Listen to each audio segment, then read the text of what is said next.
मैं आपका नाम? किरण यादव। कैसा रहा मैम एग्ज़ाम? काफ़ी अच्छा रहा, काफ़ी हद तक अच्छा रहा। स्कोर? 84। 84। आपकी लैब में और किसी का हाईएस्ट स्कोर? नहीं सर, इस समय मेरा ही हाईएस्ट था। हाईएस्ट था। क्या कुछ देखने को मिला आज के एग्ज़ाम में? सर काफ़ी अच्छा एग्ज़ाम था, मतलब कि टोटल एनसीईआरटी बेस्ड एग्ज़ाम था। एनसीईआरटी। क्या-क्या चीज़ें देखने को मिली है?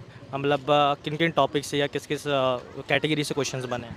सर जैसे कि हिस्ट्री से देखा जाए तो हिस्ट्री से आपका नॉमिनल, मॉडर्न हिस्ट्री, मिडाइवल और एशियन हिस्ट्री मिक्सअप क्वेश्चन थे। सब क्वेश्चन। और कॉन्स्टिट्यूशन से अपनी पॉलिटी से क्वेश्चन थे, कुछ कमीशन से क्वेश्चन थे, कुछ अपने आर्टिकल से क्वेश्चन थे। और मैथ्स एप्टीट्यूड कह सकते हैं उसे, 3 क्वेश्चन सिर्फ एप्टीट्यूड से थे। सिर्फ 3 क्वेश्चन लास्ट लास्ट में दिए गए थे। और इंग्लिश से आपका वही पैराजंबल टाइप का सेंटेंस अरेंजिंग ऑर्डर में आया हुआ था। और हिंदी में गद्यांश पद्यांश टाइप में आए थे बस। मतलब पेपर ज़्यादा डीपली पूछ रहा है या वन लाइनर ही है? नहीं, ज़्यादा डीपली नहीं है, मॉडरेट है पेपर। अगर आपने बहुत अच्छी प्रैक्टिस कर रखी है तो आप अचीव कर दोगे स्कोर। कितने टाइम से प्रिपरेशन कर रहे हैं? मैं आपका नाम? सुकन्या मुजाला। क्या स्कोर रहा है आपका? 79। 79। और अगर बात करें पेपर के आज के लेवल की, क्या-क्या देखने को मिला? जैसे हिस्ट्री से स्टार्ट करेंगे। सर हिस्ट्री के ज़्यादा क्वेश्चंस नहीं थे, बाकी जियोग्राफी और पॉलिटी के ज़्यादा देखने को मिले। ज्योग्राफी पॉलिटी ज़्यादा। हाँ सर। कितने-कितने क्वेश्चन समथिंग होंगे?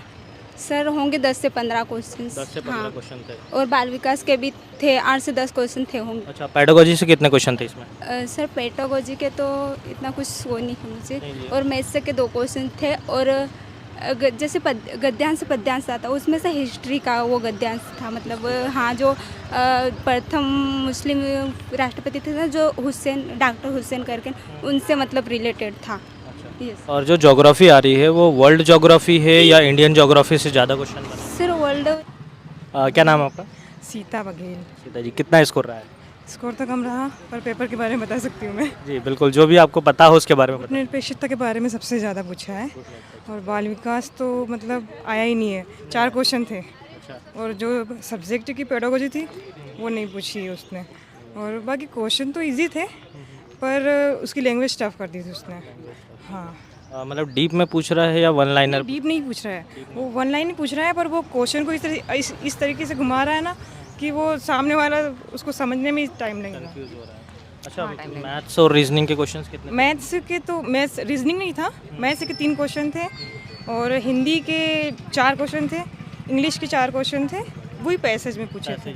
हाँ, मतलब इजी, ज़्यादा टफ तो नहीं है? हाँ ज़्यादा टफ नहीं था, अगर अच्छे से पढ़ के और तो कर सकते इसको। आपने कितने टाइम प्रिपरेशन करी है? मैं 1 मंथ का था। मैंने फाइनेंस से ही पढ़ा था मैंने। पर ठीक है, इट्स ओके। चलो, थैंक यू सो मच। क्या नाम आपका? सुनील मोरे। सुनील जी, क्या स्कोर रहा है?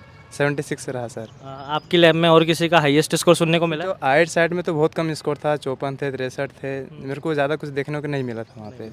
पेपर के लेवल के बारे में क्या बताओ? पेपर के लिए से जियोग्राफी जो संबंधित क्वेश्चन थे वो पुराने क्वेश्चन नहीं थे, मतलब नए नए क्वेश्चन थे। हाँ, अच्छा, मतलब करंट से रिलेटेड करके बना रहा है क्या क्वेश्चन को? करंट से रिलेटेड करके बना रहे हैं। अच्छा। और इसमें हिस्ट्री से अगर बात करें तो प्राचीन भारत से था या प्राचीन इतिहास से या फिर मध्यकालीन से था सर, जैसे तराइन का प्रथम युद्ध आया था उसमें। और जिसके बाद सती प्रथा का अंत किसने किया था ये भी आया था। मतलब वन लाइनर पूछ रहा है क्वेश्चन, ज़्यादा डीप नहीं और है। विजयनगर साम्राज्य से आया था। और जैन धर्म और बौद्ध धर्म से के क्वेश्चन थे सर। अच्छा, और भूगोल से संबंधित कुछ? भूगोल से संबंधित क्वेश्चन जो उसने पूछा था, पश्चिम में अफवाह तंत्र के बारे में पूछा था सबसे लंबा। उसमें ऑप्शन था नर्मदा, कृष्णा, गोदावरी और कावेरी का। हाँ, तो आप क्या बोलना चाहेंगे अब जिनका आगे पेपर है उनके बाद लिए? उनको तो सर सबसे सटीक क्वेश्चन आ रहे हैं, तो संविधान से आ रहे हैं, जो सब भी सही होते क्वेश्चन हो sir. Thank you so much sir.